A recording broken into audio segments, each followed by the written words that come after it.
I would say there's over 15 to 20 millionaires in my company. You think they can afford to open their own brokerage companies? How much money do you think you've made off of social media? Craziest story of how I didn't close a deal. And what do you tell the brokerage owners that are scared to adopt technology? Brokers that aren't taking advantage of the latest prop tech solutions are just going to miss out.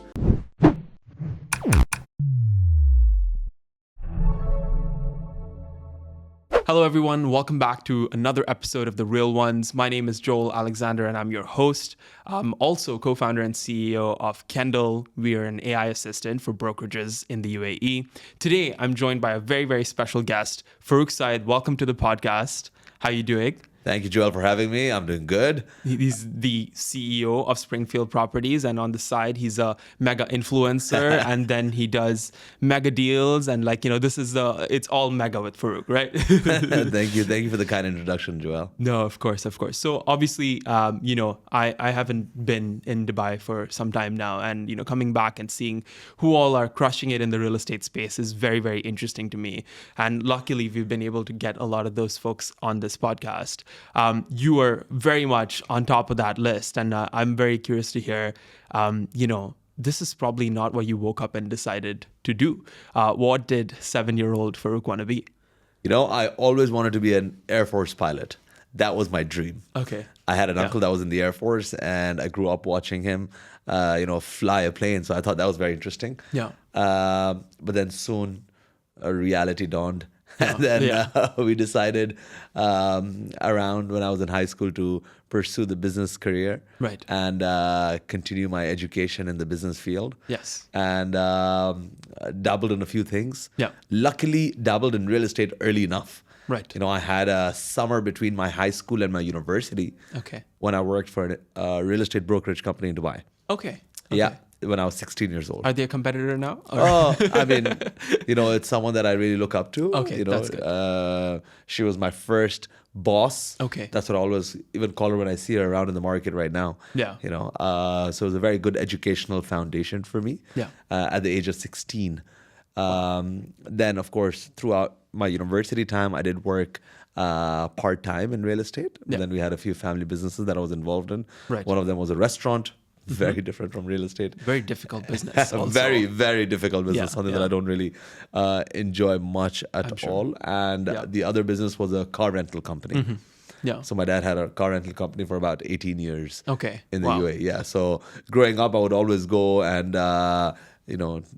do my customer service dues done your hours. at the rent-a-car company. Yeah. Do the checklist for the customers. Okay. Get the cars checked before renting them out. So that was a little bit of what I was doing before. Yeah. And then soon after my education completed, I luckily didn't find a job. Yeah. I after my undergrad, I remember I did about like 10 or 12 interviews. Okay. And I got rejected in each and every one of them. Okay. And my dad decided, what, why don't you pursue further education? Maybe that's what you need. Yeah. So I went and did my MBA in Michigan, came back, and straight away joined Springfield Properties. Okay. Wow. Yes. Wow. So it was maybe it just wasn't in it for you to become an employee, and maybe it was like, you had to be the entrepreneur, and like that was I think that was destiny. That was destiny. And luckily, it turned out the way it did. No, of course. And so you wanted to become a pilot, and you instead now fly on private jets, which are flown by other pilots. And the one thing that I know about you is that you're a Dubai kid, right? Yeah. You've been here for your whole life, right? Yes. Same. And for me, I look at that and I'm like, today we're seeing the one-digit number plates, and okay, sure, that too, the population boom, and the one-digit number plates. The one-digit number plates. We got the APs, we got the Rolexes, all the fun stuff, But what's the not so bougie thing that you've been doing for the last 3 decades, consistently, right? I know what it is for me. I'd be curious to hear. What is it for you? I want to know. What's your non-bougie thing that you've been doing? Kukal chai. There's a spot. The Karak chai. Like, you know what Yeah. I was gonna say Philly chai is the one thing that Hey, there you you go. gotta do for Yeah. us when I'm hanging out with the boys. Of course. The easiest thing I can do is either we catch a Starbucks on Hessa Yeah. or Yeah. more than that we generally go to the Philly on Jumeirah Beach. Yeah, exactly. Right on the beach. I know. All our friends will catch up and Yeah. that's it. A 5 dirham chai and we That's chill for a few hours. It's like the highest, not highest value conversations. It's just so many networking things recently, but I genuinely believe the most meaningful conversations happen at those Kite Beach, moments. But Ijaza is another one, Hassan Matar from Ijaza. Sorry, you're like, this guy's diet is shit. But you deal with a lot of ultra high net worth folks, right? Yeah. What's one thing that surprises you about most of these people? What surprises me is how simple they are. Yeah. High net worth individuals, a lot of brokers or a lot of people generally, they think, I don't know, these guys are from a different planet. Yeah. But they're very regular, normal people. Yeah. With of course, not normal lives. I wouldn't say normal lives, but Yeah. they're very normal people to have a Right. conversation with. I think a lot of brokers get a bit scared, dealing in the high end property market, just thinking, I don't know how these guys will react or how these guys are going to, deal with us. But they're very normal people at the end of the day. I have Yeah. billionaires that I've spoken to, that are willing to learn. Yeah. I think that's a mark of a billionaire. I think a billionaire is always willing to learn. And I think I've dealt with a few over my Sure. career. And that's the one thing that I've seen. Yeah. They're the least cocky. They're the least, arrogant. And they're Exactly. willing to learn. And I think that's what sets them apart. Yeah. I was with being in tech and things like that. Whilst I am young, I do get opportunities to meet unparalleled levels. Like we've got the CTO of Coinbase who as an investor in our company. And when you're at that level of leverage, you just meet billionaires themselves, and also ministers and things like that. And literally the simplest things, I would get karak with them, which was crazy. I was just of course. and like you said, they're willing to learn, and that's why they're at the level they are. You spoke about billionaires. Do you want to become a billionaire? Oh, definitely. Why do you want to become a billionaire? Because I think I can bring a lot more positive change in this world with money. Yeah. Whoever said, I think money just improves you as a personality in whatever you want to do. So, for example, if you want to be a nice person, you can be a much nicer person if you have money. If you want to do good in this world, you can do a lot more good in this world with some money. If you want to do charity, you can do a lot more charity with money. Yeah. So I genuinely believe that if I am meant to reach that goal of mine, so I can definitely do a lot more good in this world. What do you think the woke kids of today get wrong about money and amassing that kind of wealth? What did they get wrong? I don't think, the woke kids of today. I mean, everyone's very anti-billionaire, right? At least in the US, right? Maybe not out here, but most people just look at it as a bad thing. And I see it in your lens, obviously, in the context that you can do more for more because you have that, Yeah, obviously people who are, who don't have too much right now might, sometimes look at, wealthy people with a negative eye just because they have these preconceived notions about what wealth does to people, and they're still stuck in that age-old mentality that rich people are just douchebags. But I don't think that's true. Dealing with the high-end real estate market, I get to meet a lot of wealthy people, and I've seen. If I had to take an average of those people, many of them are really, really nice. 100%. They're business owners. They deal with a lot of people. They have excellent interpersonal skills, especially to lead large organizations, which means leading a lot of people, which means they have to be very charismatic people, Very empathetic. empathetic. Very empathetic, very charismatic. So I don't think those people are douchebags. Yeah. I think maybe a lot of people in the West, if they haven't seen too many, they just have these notions in their head Right. that these people with money are just mean people. Yeah, but I think maybe it's also because they're so far removed from society out there, whereas out here they're just like hanging out at Philly Cafe. You know what I'm saying? Whereas over there they got a security team, they Of got course, like, you know, yeah. like 3 Escalades and like, you know, we got Drake with like the, you know, huge presidential Probably, army, yeah, right? You you're know? right, you're right. So I mean, we're lucky to be yeah, in Dubai in that way, you know. I mean, exactly. accessibility to wealth Yeah. over here is far greater than anywhere in the West right now. Yeah, You know, thanks to the absolutely. security, thanks to the lifestyle, thanks to the city, Yeah. what the city brings to the table. Yeah, and let's go to the other end of the market, right? Like we've talked about the ultra high net worths. Let's talk about fractionalizing real estate investment, right? That's becoming a thing now. People can start investing in real estate with just 500 dirhams, right? I think, having been someone that came from not that, like we weren't like, you know, we came here and built our lives here, right? So coming from that perspective, I think it's extremely valuable to have that kind of access to opportunities like that, making real estate more accessible, because otherwise you need a 20% down payment and all this kind of things, which most people cannot afford early on. What do you think the impact of fractionalizing real estate investment on brokerages are? I think it's yet to be seen. I don't think it's had much of an effect in the last few years. We've seen 4 Yeah.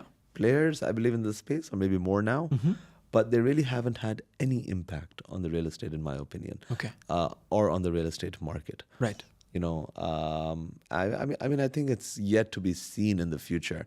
You know, once again, I think this technology is great. I mean, the concept is great. You know, making real estate accessible for everyone, and you know, with 500 dirhams you can invest in real estate.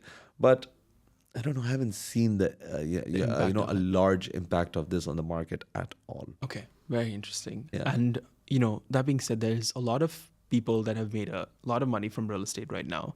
So everyone thinks they're a good broker.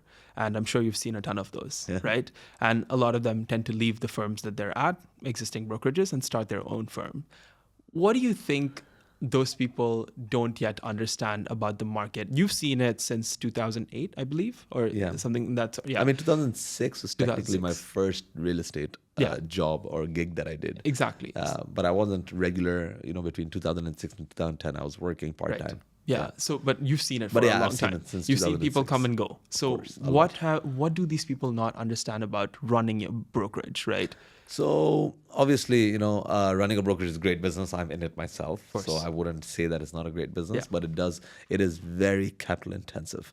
So what a lot of people don't understand is that, you know, when some brokers make 100,000 or a few 100,000, let's say, or 500,000 or even up to 1 million, and they say, you know what, now's my time. I can start a brokerage company. So, I mean, I'm not trying to discourage anyone from, you know, pursuing their entrepreneurial you know, journeys. However, being in a brokerage firm brings its own benefits. You know, I have some top brokers. Last year we had over 11 millionaires in our company. That's amazing. You know, agents that made $1 million that year. So obviously they're millionaires because they've been working in real estate for a few years before that as well and making money. But there's over 11, I would say there's over 15 to 20 millionaires in my company. That's amazing. Millionaires. You think they can afford to open their own brokerage companies? Of course they can. You know, I had one of my agents yesterday tell me that he bought an apartment. I mean, I think every month I'll have someone or the other that comes and tells me that, hey, I bought my first property, or, you know, I bought my second. You know, I have some of my senior directors that own up to 5 properties, you know. Wow. So does it mean that they can afford to open their real estate companies? They can. But the whole idea of being in an environment surrounded by A players, I think that's what you get, and that's the benefit that you get from working in a real estate company or working in a brokerage company. I mean, we have a bunch of A players competing with each other, learning from each other, growing together. All right. What is a real estate company at the end of the day? It's a big bag of expenses. You know, at the end of the day, an agent makes money once he closes the deal. Yes. And if you think you can close, I don't know, 4 times more deals while being around such high performing individuals, then I think the benefit is to be in a real estate brokerage company. However, if you feel like you're in a company that does not breed that excitement, or it doesn't, you know, bring that to the table, or it doesn't, you know, foster the competition between the top brokers, then sure, you know, it's probably better to go out and open your own shop. That's so true. And like, it must be nice, like being the, like the owner of the brokerage and seeing your team do so well. Because I think as a founder, like that's like the most, I think that's the thing. most rewarding feeling ever when I see, so many of our agents doing so well in their life. I've seen agents that, I'll tell you a story of my, one of our top performers right now. He was at a 6,000-7,000 dirham salary. A few years back, and then I still remember his first year in real estate when he closed his first deal. He had tears in his eyes. He said, Farooq, this is my 1.5 year salary that I'm making right now from this one deal. It's beautiful. It's 1.5 year worth of 9 to 7 hard work, not getting to see my family, not getting to see my wife, having no time off throughout the year, to coming into this field where in one deal I made my income that I did over 1.5 years. So that's very rewarding to see. I have agents right now, who've come from retail sales background. And, are actually one of our top one salesperson for this year, 2024. Over the last 2 months, he's grossed over 2 million dirhams in commission. Wow. That's nuts. In 2 months. Wow. All right. And same story, he was in retail sales. Retail sales obviously has a cap on your salary and your, income that you can do. At 2 million dirhams in 2 months, gross commissions. Insane. I mean, that is a life-changing amount of money for most people. So when I see that, and when I see how these guys, where these guys were, obviously it's all their hard work, their determination, their willpower to, really grow themselves. But of course, the environment, the kind of people that you're surrounded with really brings a lot to the table as well. And I think these guys understand that. And that's the only reason why I said I have over maybe 15 to 20 millionaires in my office, but they're all working in the company because they believe that there's a lot that the company or the environment brings to the table. Right. So you guys should just basically make suits or a show equivalent. You got the Harvey Specter vibes going on. Like come into the office, 1 million here, 2 million there. No, we actually had, just a few days ago, I had a broker that came into my room. He's like, you know what, sir, I just closed a deal, 400,000 commission. I'm like, yo, congratulations. And then I'm like, oh, you know what? Did you hear about the deal today? He said, which deal? My deal? I said, no, there's another deal that someone closed in our office with 1 million dirhams commission. Oh, wow. So this guy went like, shit, I'm going to go back and work a little bit more. I'm like, so that's the, that's the definition of why you want to work in a high-performing agency. It's because of those colleagues. When you close 400,000 in another agency, you're probably going to go into snooze mode for the next 3 months because you're like, yo, I made enough money. I'm chilling. I'm going to go out partying. But then when you see like, oh my God, I made 400,000 today. But my colleague made 1 million in commission. I got to hustle. Damn, I got to hustle harder, man. 100%. And, you obviously talked about hiring folks from the retail sales background as well. Tell me about 3 questions you ask every person that walks through your door when you're deciding whether to hire them or not, because everyone wants to be a real estate agent. Of course. I always ask why real estate, because I want to understand why they're coming into this. And of course, I don't like it when people say, oh, because it's great money. Of course, money is obviously a very important deciding factor, but I want to see if they have that passion for real estate. Do they have some sort of an understanding about real estate? Have they really thought over this decision, or is it just because they haven't been able to get another job or something? Is that the reason why? And obviously, when you're working for a real estate brokerage company, you need to be financially secure for at least the next 6 months, before you jump into this field. Because, it can take a couple of months before you crack your first deal. We've had agents that have cracked their first deal in their first week. Wow. But still, I would still say, you got to give it at least a couple of months before you close your first deal. And it could take another couple of months, 2 to 3 months before you get paid by the developer. So you need to be, So you need to make sure that you're financially secure for 6 months before really joining into a commission-only field. All right. And of course, I think personality is what defines a good real estate broker. You got to be a likable person. They always say you do business with people you like. So, if a broker comes across as warm, likable, well-spoken, well-dressed, well-groomed, all of these things matter a lot to me. And but most of all, it's personality. if you can sit across the table and have a great conversation with me, Yeah. and can engage someone, I think you'll do really well in sales. And more than anything, it's the passion for real estate is that key element that I really look for. What's the best answer someone's given you in that context? I mean, I've had, I interview a lot, by the way. I'm sure. Every day, nearly every day, I interview someone. So someone walks into my door, I have my HR, my recruitment team, and every day if they see me sitting in the office, they're like, "Sir, can I bring a candidate inside?" I'm like, sure, and I love obviously meeting. So I mean, I've met some very young hustlers. I remember. So there's an agent in my team who's doing fairly successfully now, but struggled a lot in the beginning. And he came into my office, and this guy, I think, had really no experience, nothing. I mean, he's in his early 20s, if not 21, I think, at the time that I interviewed him. And he comes up to me, he's like, "You know what? I'm going to be better than you one day. One day I'm going to be better than you. You're going to see my passion. I love real estate so much. It's my dream. I dream about it. Trust me, I'm going to be better than you." Okay.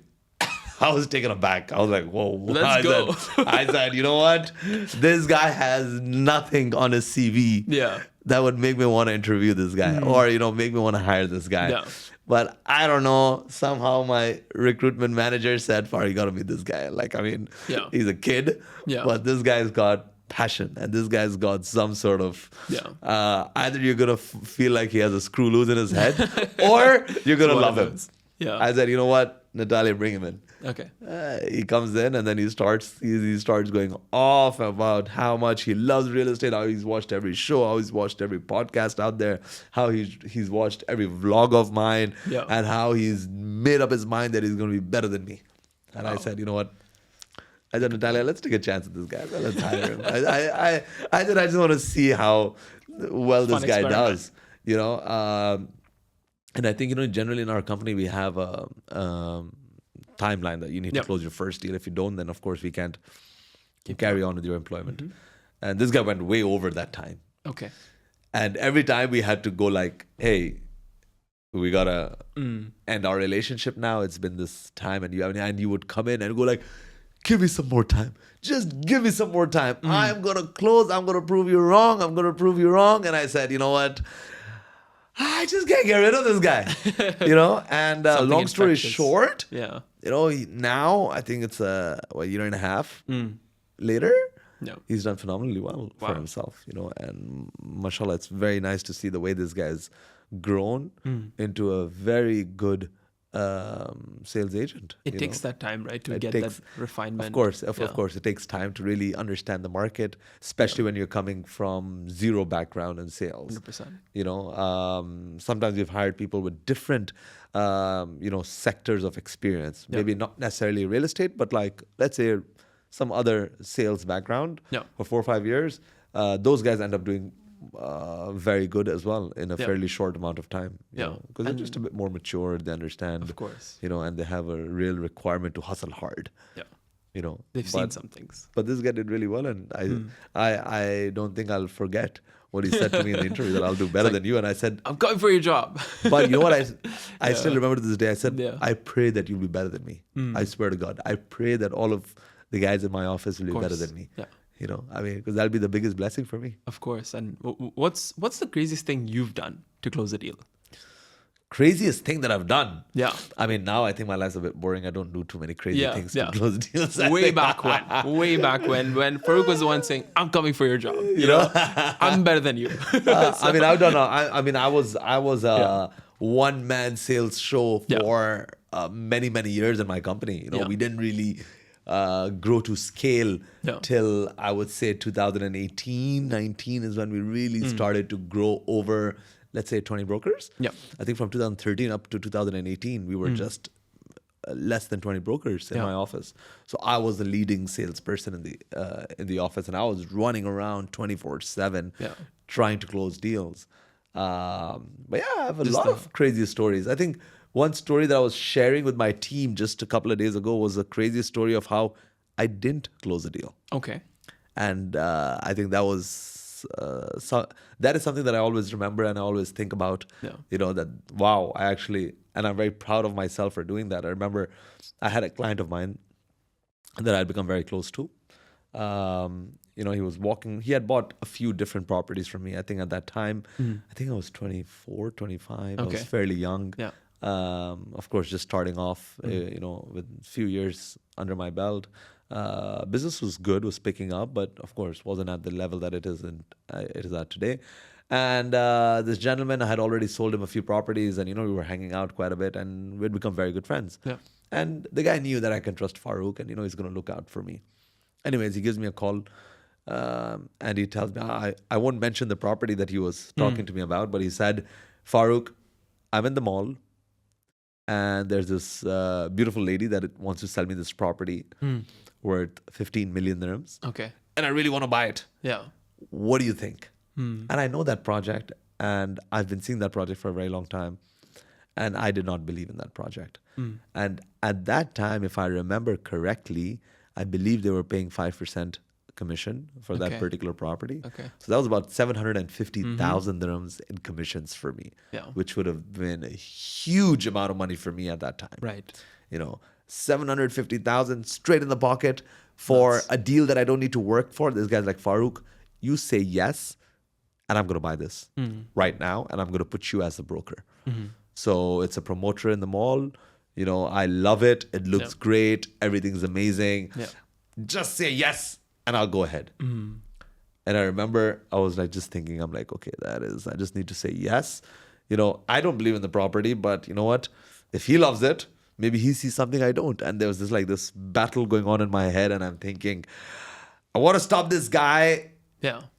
but it's also 750,000 dirhams. Anyways, I told him, you know what, bro, I don't believe in this project. I don't think you're going to make money. I would suggest not to buy. And he was disappointed. He was like, really? But I love this property. I said, this is the developer's history. Yeah. I'm not sure about, you know, the contractor that is on site. I don't think this project will be done. Yeah. You know, there's these few red flags that I need to make you aware about. Yeah. And he goes like, you know what? Thank you so much. And I still remember putting the phone down, and I said, wow, I just let go of 750,000 dirhams. This was the easiest 750,000 dirhams that I could have made in my life. Yeah. Yeah. But I said no to him, and thank God for that. Yeah. Because this guy ended up buying, I don't remember the exact amount now, but well over Yeah. 100 million for me Yeah. at that time, which was, you know, a much larger amount of money Yeah. that I made from him. So I always tell my brokers that it's relationships that matter the most. Yeah. If you can take care of your relationships, of your clients, the money will follow. Yeah. You know, don't just chase the money, because then Yeah. you are killing your clients along the way, and then you'll always throughout your life be looking for new clients and new clients. I mean, you as a broker, you should always be looking for new clients. However, retaining old clients Yeah. is what is going to cause you to compound your sales 100%. over the years. Yeah. You know, and that is what is really going to make you wealthy as a broker. You know, I've seen wealthy brokers, and I've seen them, how they take care of their old clients and how they're able to bring new clients into their portfolio as well. All right. If you forget about your old clients, or you forget about your old relationships, or you don't have a way to nurture and foster those relationships, I think you'll never be truly wealthy as a real estate agent. Yeah. Yeah. You know, And relationships is key. 100%. And you're not just an agent, you're an advisor, right? course. And that's the way to look at it. So you've used social media in a very interesting way, right? You launched your YouTube channel. I'm on your Instagram broadcast channel now. Like, you know, I'm like, I was just diving in to see, like, you know, how you're like running all these things at the same time.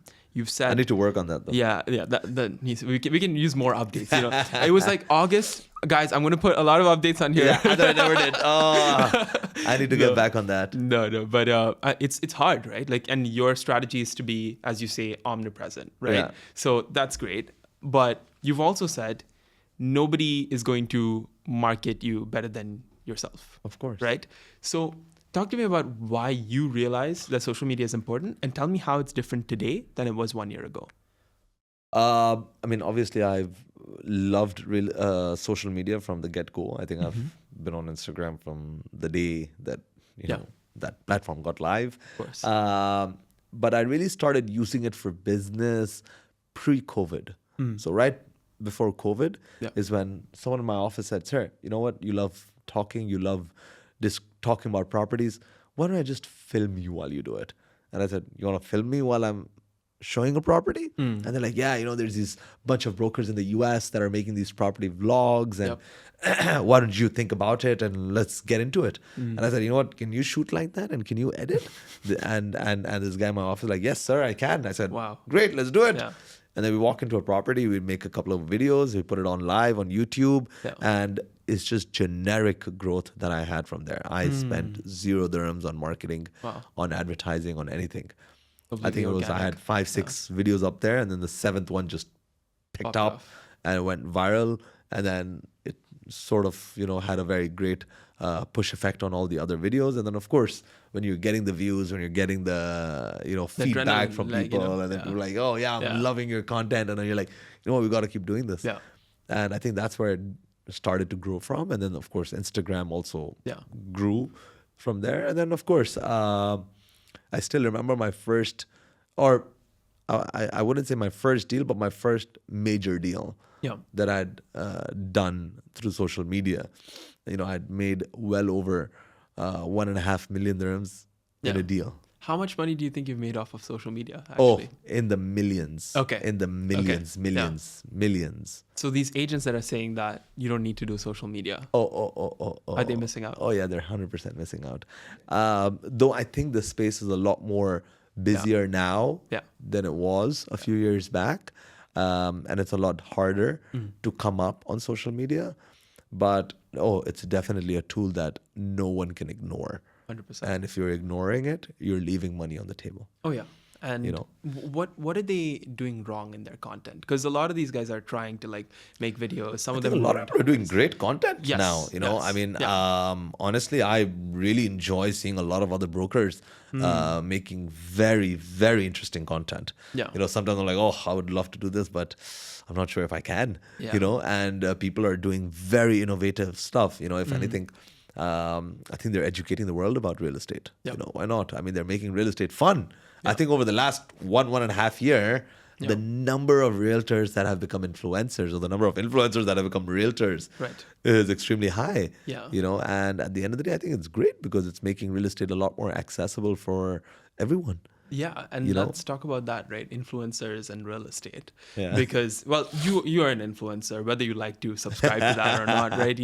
I'm proud to be an influencer. Some 400, 500K, that's very much influencer. I mean, people level. pay me sometimes to come and have food at their restaurant. What's there not to like about it, I'm waiting for my invite. Everyone's doing these little come to my restaurant, have a free dinner, but paying you to go to the restaurant is a different level. No more. I mean, free, of course, you get free everywhere, but paying us to come and have food is something else. That's different. Being flown to another country. No, not for a restaurant, but for a real estate project. I saw that in one. Business class, being traveled around. Just for a couple of fun day trip. Why not? And has its perks. Exactly, and influencers traditionally have had this massive community following, and they will buy into a lot of things that influencers sell. They've been selling courses, they've been selling books, and all sorts of things. Why not real estate, right? Of course. What do you think influencers starting brokerages look like, and how would that look like out here? So I think we're already seeing influencers getting into real estate and starting real estate companies. Also, I'm sure there must be a few influencers that have started real estate companies. But at the end of the day, it's not just about the social media aspect of it. Of course, social media can attract customers. It can bring people through the door. However, it's you and the service that you give and the knowledge that you hold about real estate that will really define your success. I mean, sure, if you like, think about it as a restaurant. If an influencer owns a very famous burger joint, you might go like, "Oh, you know what? My favorite influencer just opened a burger joint. Let me go and have a burger." But then when you go in, it'll bring you to the restaurant. However, if his burger sucks, you're never going to go again. So at the end, same thing with real estate. You could have an influencer bring a lot of leads in. Yes. But at the end of the day, if he can't give good advice, if he can retain clients, Yeah. if he can't, work his way around the market, Right. then he won't survive long term. Yes, and I think that's why there's a need for influencer partnerships with brokerages, actually, and like for that to be a RERA approved kind of thing, like marketing real estate using influencers, Yeah. and like I think that's already happening. A lot of It is. influencers are helping marketing projects. I've seen Yes. a lot of them Yeah. now, and I think it's healthy. It's It is. Dubai really embraces social media, and it really promotes its own promotion. And what are all these influencers doing? They're bringing in money from around the world. 100%. When people see a reel of mine promoting a project, sometimes I get leads from the US, from Canada, from Europe, from Australia, from India, from all around the world. Right. What is that? What am I doing? I am an ambassador for Dubai's real estate market. Yeah. I am bringing foreign direct investment into this country. So it's actually great how Dubai has fostered this industry and is promoting social media to really market itself to achieve the success that Dubai is achieving right now. We have amongst the highest per capita influencers in the UAE and Saudi Arabia. It's not. sure. It's like a fact. Oh, Like really? It's a across the fact? world. Oh, wow. Yeah. The I wish I had highest the exact. per capita. Yeah, amongst the top 5, I believe, in the world. Wow. Right. Between the UAE and Saudi, not just wow. because you got a bunch of Snapchat influencers and things Yeah, like that in yeah, Saudi yeah, as yeah. well. But anyways, Wow, let's interesting. Fair. dive into tech really quickly. Talk to me about leveraging technology at Springfield. Oh, so we really embrace technology at Yeah. the company. So we're always working to improve our systems, the CRM softwares that we use, our websites. Yeah. Our lead generation process is completely tech driven, Right. online tech driven. We're embracing artificial intelligence and a lot of the marketing that we're doing at the firm as well. So, obviously we're a bunch of young guys. Exactly. All our directors as well. Most of them are under 30. Yeah. So they're really, I think we're faster than others to embrace tech. And prop tech as a field is constantly evolving. Yeah. And I think brokers that aren't taking advantage of the latest prop tech solutions are just going to miss out, because you can do a lot more with the help of technology today. Right. Even to the fact of writing email in legalese, I use Yeah. AI No, of to do that, course.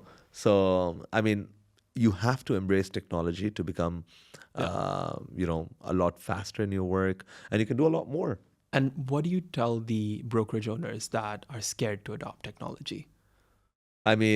I've seen a few that haven't, and I've seen a few that are being run, by people that are, opposing to technology. And I think it's going to it definitely has an effect on sales. Right. Because with technology, embracing the right tools, leveraging technology to your advantage, even as simple as leveraging your own CRM system. Yeah. If you can do that properly, your brokers can do a lot more sales. I always tell my team, you know what? The power of using a CRM is so huge, because as a broker, you need to be having 40 to 50 conversations a day. Right. And remembering the little details of those conversations hard. is what will actually bring about the sales. Yeah. So if you call up somebody after 3 months and say, you know what, Joel, we had a great conversation 3 months ago. Yeah. I remember at the time you were busy and you said your son was going off to school next week. How is that going on? And I remember you were telling me your daughter is graduating from university in the summer. So has she graduated by now? And how is it going? How's the family? And trust me, the power of that conversation is going to be so strong. Yeah. And it's impossible to learn the details of each and every conversation unless you don't use your CRM software properly. Yeah. And write down notes and the details of all the conversations that you have in order to turn them into meaningful paid relationships in the future. That's insane. Using a good CRM system, using the tech in the right way, will definitely do wonders when it comes to sales numbers. I'm glad you focus on the CRM piece. I think that voice activated CRMs are going to be the Yeah. future, right? Like right now you have to, like you said, make notes of it. Like imagine you're going from viewing to viewing and you could just be like, this client like this, make sure to make a note of that. Check, keep it there, right? Yeah, of course. Oh, I just showed this client a property. Make sure you send all of the brochure details, whatever. You're not sitting behind Canva and like moving the thing and like, whatever. It just goes, right? Of course. And like personalizing that to that extent is what's getting commoditized by AI technology in the context of real estate. And like you said, the ones that are quick to adopt it will be the winners, right? Of course. My last question is very straightforward. What advice would you give your 21-year-old self? Start learning a lot more. Start reading Yeah. a lot more. Read, learn as much as you can about your field. I think now over the last few years, I've gained this obsession towards reading and self-growth and learning about business. I think I was focusing too much on just sales rather than growing my business at the age at my younger years. And but it's all a learning curve. At the end of the day, I think I had to become the best version of myself in sales in order to start really growing my business at that age. But reading, learning a lot more about the field of real estate, because that's my field, and that's the advice I'd give any 21, 22-year-old. Of course, at 21, you've just graduated from university and you never want to go back to books. And you're like, that is what I've been running away from. And finally, I've become free. But I think true success comes from lifelong learning. Even today, whenever I have some free time, I will listen to an interesting podcast, or I'll listen to my favorite book on Audible, or I'll listen to any new book that I'm reading on Audible, just to keep increasing my understanding of the field, right, and to motivate myself. That's so valid. And I think that's when learning becomes exciting, right? When you stop seeing it as a chore and you start seeing it as something that's going to help you. Exactly. Yeah. Exactly. Well, Farooq, this has been a pleasure. Thank you for coming on The Real Ones. To everyone listening, we do a lot of these episodes with phenomenal industry leaders like Farooq every single week. And we'd love to have you come back. So subscribe and like and comment depending on whichever platform you're on. This has been phenomenal. Thanks, Farooq. Thank you, Joel, for having me. It's actually been a very fun conversation. Thank you so much.